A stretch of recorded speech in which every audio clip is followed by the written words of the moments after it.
Today on the Bourbon Bytes Podcast, I'm sharing whiskey news from around the world, including a new Cask Strength Ardbeg release, a wine-finished Redbreast from Ireland, an 18-year-old Hazmat release from Barrell Craft Spirits. Plus, I have a bite-sized review of the all-new Green River Full Proof Wheated Bourbon.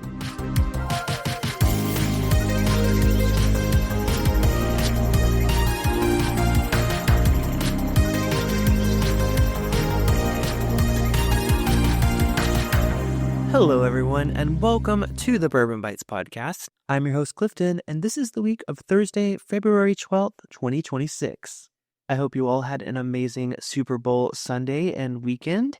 We didn't really do anything for the occasion, but I did enjoy watching the halftime show as always. I always love the production and quality of it every year, and it's always fun to find new performers to listen to. You know, I'm not really familiar with Bad Bunny or his work other than a few songs that I've heard on the radio, but really enjoyed his performance and the message behind it about how love defeats hate. Just thought it was really well done, and it was a really great show. Speaking of show, we have a good one for you today.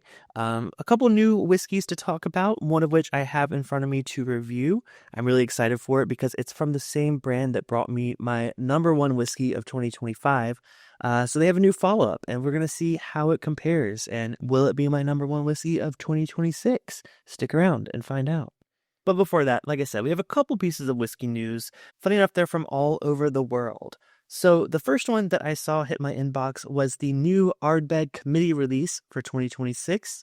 They usually do this once a year. Sometimes they'll do like a committee release and then they'll have a standard release of it that's just either a little bit lower proof or something slightly different. But this year their committee release is a 10-year-old cask strength Ardbeg.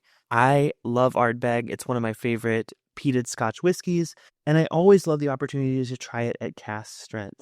I know these committee releases over the past few years have been a bit controversial, just whether they are high in price, low in proof, but seeing a cask strength release with an age statement is always exciting for me. So apparently this is a tribute to the original Ardbeg 10 that launched back in the year 2000, and they're celebrating this, saying this is just as big of a launch as that one.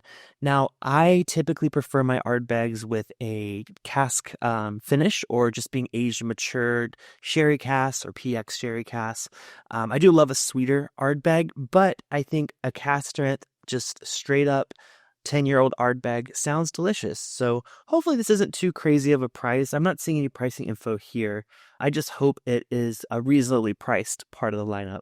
Sounds like it won't hit the US till April, but I will keep an eye out and see if I can get a bottle of that to give a review for you guys. Now, speaking of international releases, we have a new one from Ireland. Redbreast is expanding their Iberian Cask series release with their very first Muscatel cask. So this one's going to be aged between 9 and 11 years and then finished for 16 months in Muscatel seasoned cask from Spain. As with the other releases in this series, it's going to be limited, bottled at 46% ABV with a price of around $110 US. I've been a fan of these releases in the past. I really like the PX Sherry one they did, so I'm excited to see how this one comes out. Now, Muscatel or Muscat wine is a very sweet wine, so I expect this to have a very sweet flavor on the finish. I love that about the PX Sherry that they did in the Tawny Port. I'm really hopeful that this is going to be another exceptional release from Redbreast. Do I wish it was a little bit higher proof than 46%? Yeah, of course, but I think the price, being right around 110 is like a try once kind of situation, and if you love it, go out and buy more, or just wait for the next release. Redbreast has been going up in price, unfortunately. I'm a huge fan of their lineup, but they're starting to price themselves outside of my regular whiskey budget to be buying multiples, but I'll definitely give it a try at least once and let you guys know what I think once I get that in hand as well. Now, coming back over to the States, we do have a new 18-year-old Hazmat whiskey coming to us from Barrell Craft Spirits. Now, this one is going to be finished in Curacao barrels. Now, I have had a Curacao finished whiskey. It was actually a Parker's Heritage that came out probably 2017, I think. It was when I was first getting into whiskey, so it definitely wasn't my favorite release. But this is going to be a Hazmat 18-year-old whiskey. They're calling it an American whiskey blend. It's distilled in Indiana, so I'm assuming this is a light whiskey from Indiana. And as with other barrel releases, it's crafted and bottled in Kentucky. So they actually have been aging this in those Curacao barrels since 2018. And they go on to say that this has transformed this whiskey to give it dimensions of yuzu, grapefruit, and tangerine. Based on these nosing and tasting notes, it seems like it's going to be a very desserty pour. Now, unfortunately, that's all I really know about this release. All of the links aren't live because this doesn't go on sale until this Thursday, or the day that this podcast is coming out. It's going live at 10 a.m. Eastern. So I can't see too much about it, but I do see a photo here. It shows it's at 143.1 proof. So indeed, Cask strength Hazmat release. I don't see anything about pricing either, unfortunately. So you'll have to wait to see if that goes on sale. But it sounds interesting. I love older Indiana light whiskey. I've had a chance to try it from brands like Obtainium. Never seen any with a finish like this, though. So that would be really interesting to try if it's in a good price range. Let me know if you guys see this. Let me know if you've tried it. Maybe compare it to the Curacao release from Parker's, even though I don't know if that's comparable since that's a bourbon and this is a light whiskey, but it would be an interesting comparison to do nonetheless. All right, well, we do have one more news story, but it actually ties in with our bite-sized review.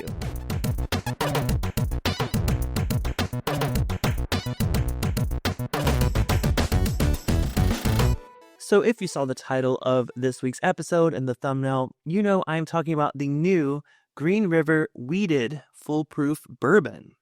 Now, as soon as I heard about this one, it piqued my interest because, as I mentioned at the top of the podcast, Green River Full Proof Bourbon was my number one whiskey of 2025. To me, it just blew away all expectations in terms of price, flavor, availability. It hit all the marks for me last year. So when I heard that they're going to be releasing a wheated bourbon, I was really excited to give it a try. So huge shout out to the folks at Green River who sent me this media sample for review. Now, I've seen a couple other reviewers start to put out videos. I didn't want to watch any of them before I recorded this episode. I wanted to give my honest first impression of this whiskey, especially since Green River Full Proof was so special to me last year. I don't want to be influenced by other opinions. I want this to be 100% authentic and my own. So let's get into the details.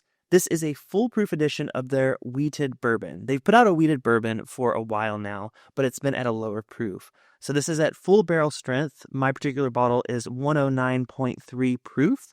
Retail on it's going to be at $50, so only about $5 more than their regular foolproof bourbon. They say this is a blend of hand-picked 5 to 7 year old barrels. The mash bill is 70% corn, 21% wheat, and 9% malted barley.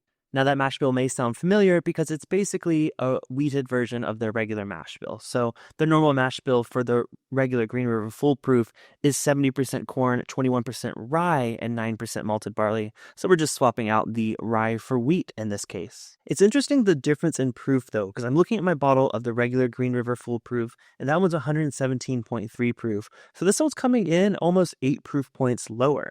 So it's interesting to see such a drastic difference in proof for this release. That doesn't necessarily matter because sometimes a lower proof whiskey can still be packed with tons of flavor. So let's go ahead and get this opened. Now, personally, I actually haven't had their wheated bourbon before. I've only had their rye bourbon, which I'm such a huge fan of. So this is a fun chance to try it at cask strength, and that way it's going to be a fair comparison to what I love about the full proof rye bourbon they have. By the way, this is going to go on sale on February 13th, so the day after this podcast episode goes live, and it's going to be available in 25 markets around the U.S., so check your local area and see if you can find it. I know at least in Southern California, Green River is pretty available, so I'm excited to see this out and about. Let's go ahead and give this Green River Wheated Full Proof a nose. Okay. Yeah, I mean, I think it's pretty obviously different from the full proof that I'm used to. I think the wheat gives it a bit of a softer nose in general. It's either that or the fact that it's a little bit lower proof. There's definitely a big difference here than what I'm used to with Green River Full Proof. By the way, I forgot to mention, I do have a glass of the regular one poured side by side with this one, so I'll do a little comparison. Why not? Yeah, it's interesting because on the nose of the regular Full Proof, it's really bright and big and just feels like it's going to be a flavor punch. But the wheated version, I'm really having to dive in deeper to get some of those similar notes. I think the corn is the obvious grain here that you can smell the most. With it being 70% of the mash bill, that makes total sense. But it smells a little sweeter than the regular Full Proof just because it's without that rye grain that gives it that spiciness and that character that I typically love. Lots of vanilla sweetness, a little bit of oak, but not too much on the nose. I'm hoping that I'm going to find a little bit more of that on the palate. So let's go ahead and give this new Green River Wheated Full Proof a try. Cheers, y'all. Ooh, okay, yeah. It's interesting because it does drink like other wheated bourbons I've had before, but it has the boldness that I expect from a foolproof Green River. It's still got that mouthfeel and viscosity that I love about their other foolproof release.